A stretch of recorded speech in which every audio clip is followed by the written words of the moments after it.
हमारे साथ पप्पू यादव हैं। पूर्णिया में एक बड़ी लड़ाई आप लड़े, निर्दलीय जीते।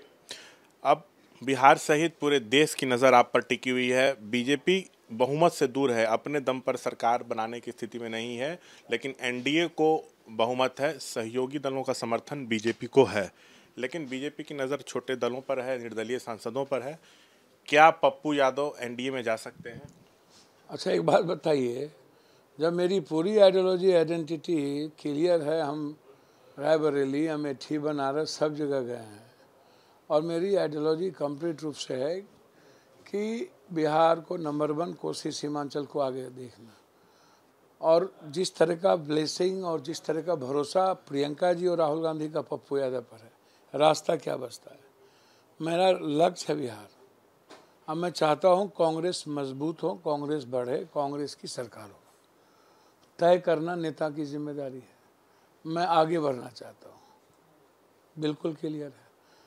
दूसरा एकदम क्लियर है, पीएम सबके हैं, चरण पादुका हो गया, तो अब तो विशेष राज हम चाहेंगे हमको दे, विशेष पैकेज भी दे। जितने वादे कोसी सीमांचल में करके आए हैं वो हम मांगेंगे, हमको आप दीजिए। हमको हाई डैम दीजिए, हमको बाढ़ से मुक्ति कराइए, हमको मकान पर फैक्ट्री दीजिए, एयरपोर्ट दीजिए। आप बार बार एयरपोर्ट की बात किए हैं, पूर्णिया में हाई कोर्ट बेंच और उपराजधानी दीजिए। तो हम तो डिमांड करेंगे बिहार को लेकर के, सेंट्रल कॉलेज इसको लेकर के, 6 लेन को लेकर के। हमारा भी तो पीएम है, और पीएम का भरोसा लेना जीतना क्या दिक्कत है। तो मैं बिल्कुल क्लियर हूँ कि मैं हर परिस्थिति में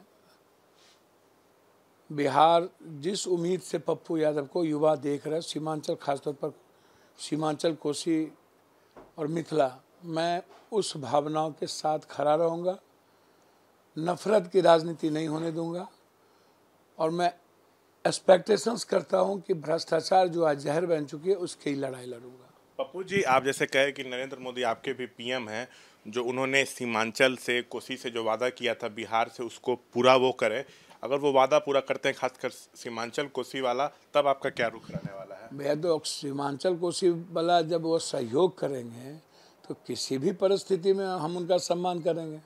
और आप इस बात को समझिए, विकास के मामले में मैं बिल्कुल पागल हूँ, और यदि हमारे इलाके की पलायन को, गरीबी को यदि कोई चैलेंज मिलेगा तो निश्चित रूप से पप्पू यादव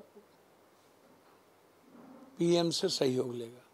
हमको सहयोग लेने में कोई गुरेज नहीं होगी, हम कहीं भी रहें, हम इंडिया कैंप में रहेंगे, हम कांग्रेस के साथ खड़े रहेंगे, फिर भी पीएम साहब का सहयोग कोसी सीमांचल में हम लेंगे। जो भी उनके वादे हैं यदि वो पूरा करेंगे तो हम उस विकास के सवाल पर पीएम साहब के साथ खड़े रहेंगे। विकास के सवाल पर आप पीएम के साथ खड़े रहेंगे तो सर, डिसीजन तो आपको लेना होगा। आप चाहते थे कि पूर्णिया से लड़े महागठबंधन से, लेकिन वो सीट कांग्रेस को मिली नहीं, आप निर्दलीय लड़े, आरजेडी लड़ी और जमानत जब्त हो गई एक तरह से। तो क्या कांग्रेस में भी कुछ डिमांड है, प्रदेश अध्यक्ष बनाया जाए, या कोई बड़ी जिम्मेदारी? कांग्रेस से कोई डिमांड नहीं है, और जनता हमेशा अहंकार को खत्म करती है। नहीं तो आज राहुल गांधी जी पीएम होते, आज 15 सीट हम और जीत सकते थे ना, एकदम 15 नहीं 18 भी जीत सकते थे ना। छपरा के इलाके में जीते, शाहबुद्दीन साहब के परिवार के साथ भी वही हुआ, कन्हैया जी को निकाल के आप फेंक दिए मक्खी की तरह, अब वहाँ आप जीत पर अड़ गए। तो नहीं तो कभी मधेपुरा, अररिया, सुपौल, ये सब चीज़, ये चुनाव हारने वाली सीट है क्या खगड़िया, ये सब आपको लगता है? और इस तरीके की चीज़ें आज जो भी, ये देश का नुकसान हुआ, किसी व्यक्ति का नुकसान नहीं है। ये सफ़र करेगा देश, दिल्ली और बिहार के चलते देश सफ़र करेगा, आप इसको समझिए। तो इसीलिए हमारी अपेक्षा तो रहेगी कि हम जिस भरोसे के साथ अपने नेता के साथ खड़े हैं और जिस ब्लेसिंग के साथ, तो हम अपने नेता के विचारों पर खरे उतरेंगे और कांग्रेस को मजबूत करने में और नंबर 1 करने में और कांग्रेस की सरकार बनाने में बिहार में हम अपनी पूरी ताकत लगाएंगे। कांग्रेस को मजबूत तभी ना बनाइएगा जब कमान आपके हाथ में दी जाए, क्या चाहते हैं? या वो जिम्मेदारी जो देंगे उसी में हम कांग्रेस को मजबूत करेंगे। हमारा कोई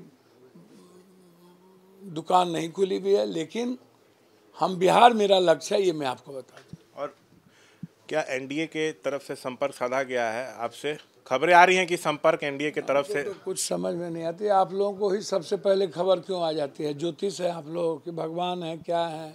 सब खबर आप ही लोगों को आ जाता है, पत्रकार लोग। छोटे भाई हैं चंद्रशेखर आज़ाद, यूपी से जीते हैं नगीना से, वो कह रहे हैं कि पप्पू यादव और हनुमान बेनीवाल मेरे भाई हैं, हम लोग एक दूसरे से संपर्क में हैं, हम लोग तय करेंगे कि एनडीए में जाना है या इंडिया गठबंधन में जाना है। देखिए, मैं आपको एक बात बता देता हूँ कि जैसे पप्पू यादव को नहीं बुलाया गया मीटिंग में, इंडिया गठबंधन की मीटिंग में, हम चुनाव लड़े थे निर्दलीय, जब बैठक हुई थी हमको भी खबर करनी चाहिए। तो सवाल वो नहीं है, हम कहाँ मलाल कर रहे हैं? चंद्रशेखर जी को बुलाना चाहिए था। जब चंद्रशेखर जी लड़े, चंद्रशेखर जी से मेरे पारिवारिक रिलेशन, यहीं पे कांग्रेस चूक कर जा रही है इन मसलों पर, आपको लग रहा है? व्यक्तिगत, चंद्रशेखर जी से मेरा व्यक्तिगत रिलेशन है, पारिवारिक रिलेशन है। और हम और एक आवाज़ सदन के भीतर, अब देख लेना आप, कोई दलितों की आवाज़ को अब नहीं दबा पाएगा।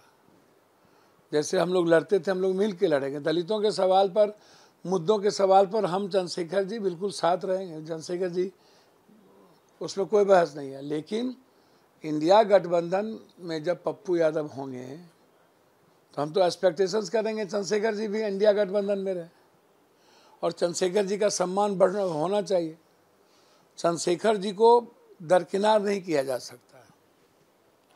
और मैं उम्मीद करता हूं कि हमारा कांग्रेस आगे से बेनीवाल और चंद्रशेखर जी को इंडिया गठबंधन के साथ जरूर बुलाए। तो आपको भी तो बैठक में नहीं बुलाया गया सर, ना बेनीवाल को, ना कोई मलाल है? हम अपने क्षेत्र में लगे हुए हैं, बिजली, पानी में, अस्पताल में, हम अपना काम कर रहे हैं। अच्छा, नीतीश जी से भी तो आपके व्यक्तिगत संबंध अच्छे हैं, ये बताइए, केंद्र सरकार से अगर ऑफर मिलता है कि आपको बड़ा मंत्री पद दिया जाए, सीमांचल के विकास का वादा किया जाता है कोसी का, तब क्या आपका स्टैंड होगा? नीतीश जी से बहुत अच्छा संबंध है। नीतीश जी के जो चारों तरफ है, वो चाहेंगे पप्पू यादव कभी नीतीश जी के नज़दीक हो, उन लोगों की दुकान बंद हो जाएगी। कभी आज तक जो नीतीश जी के नज़दीक नहीं होने दिए, वही ना वो लोग नहीं होने दिए। बड़ी बात कही कि नरेंद्र मोदी आपके भी पीएम है, तो मैं ये कह रहा हूँ कि किसके पीएम नहीं है? सीमांचल कोसी के विकास का वादा पूरा हो और आपको केंद्रीय मंत्री का पद दिया जाए, तो क्या ये बड़ी बात नहीं होगी आपके लिए? अच्छा, एक बात बताइए हमको, यदि दो ऑप्शन आप सामने खड़ा कर दीजिएगा और आप हमको 60% छूट और 40% छूट पर खड़ा कीजिएगा। पप्पू यादव जाना जाता है सेवा और मदद से, संघर्ष से, तो हमारा राजनीतिक लक्ष्य होगा ना, जो हम पर जो भावनात्मक विश्वास किया है, हम उसके साथ लेके चलेंगे ना। मंत्रिमंडल या फलना या चिलना या विकास, ये जीवन का महत्वपूर्ण विषय है, लेकिन जनता से सर्वोपरि नहीं है ना, ऊपर नहीं है ना। तो जनता के भावनाओं के साथ पप्पू यादव उसकी विचारधारा के साथ खड़ी होगी। विकास के मुद्दे पर हम मदद जरूर लेंगे और हम पीएम से सहयोग लेने की जरूरत पड़े, हम तो जरूरत होगा तो सहयोग भी करेंगे। अब जरूरत होगा तो सहयोग किस बात का करेंगे? कि सहयोग किस बात का? सहयोग लेंगे और विकास के मुद्दे पर हमेशा पीएम साहब के साथ खड़े रहेंगे। अच्छा, तेजस्वी कैंपेन में अपने रोजगार को बड़ा मुद्दा बना रहे थे, लेकिन आरजेडी सिर्फ 4 सीट जीत पाई और बिहार में एनडीए भी 10 सीट हारा है। सर, आप भी एनडीए को हराए हैं, क्या रहा कि जो तेजस्वी फैक्टर काम नहीं कर पाया? देखिए, एक बात समझिए, अखिलेश जी और राहुल जी को देखिए, 17 सीट मिली, 29 सीट मिलनी थी। प्रियंका गांधी का एक दूसरे का अब देखिए दिल खुला था।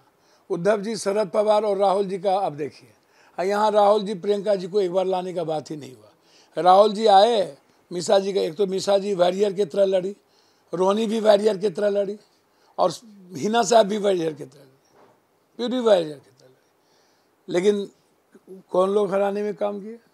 राजद के लोगों ने ही हराए। मिसा जी तो अपने बदौलत चुनाव जीते और राहुल गांधी आकर के चुनाव में। बीजेपी क्यों सर बहुमत से दूर रह गई अपने दम पर, क्या लगता है? सर, मैं तो पहले ही कहा था आपको, याद कीजिए कि 220-30 से ज़्यादा नहीं जाएगा। तो 10 सीट कैसे बढ़ गया वो मुझको नहीं पता। अब 30 से ज़्यादा नहीं जाता। अभी 5 सीट को तो ज़बरदस्ती हरा दिया और ये सीट आप उठा करके देखिए हम लोग कैसे हारे हैं यहाँ पर। आज यदि पप्पू यादव सब लोग एक साथ मिलकर काम किए होते तो खगड़िया, मधेपुरा, सुपौल, अररिया आप कभी हारते क्या? देवेंद्र जी को आप दे देते कहीं, तो आप अपना हम ही करेंगे, हम ही को सलाह दे रहे हैं आप। और तो ये एरोगेंसी छोड़ना पड़ेगा, बड़ा दिल करना पड़ेगा। बिहार सफाया होगा, आप इसको समझ लीजिए।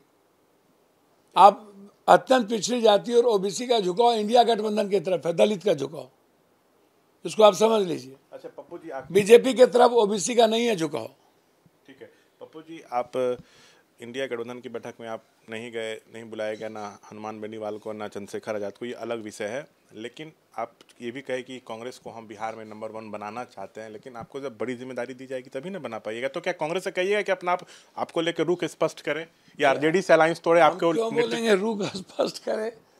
कांग्रेस में जब मैं जानता हूं प्रियंका जी राहुल गांधी का बहुत ब्लेसिंग और ट्रस्ट मेरे पर है, भरोसा मेरे पर, मैं रुख स्पष्ट करने का क्या है? मैं जरूर चाहूँगा एक मजबूत जिम्मेदारी के साथ हमें काम करने का मौका हमारे नेता दें। तो ये थे तमाम मसलों पर बातचीत करते हुए पप्पू यादव। कैमरा पर्सन शैलेश के साथ शशांक कुमार, एबीपी न्यूज़, पटना।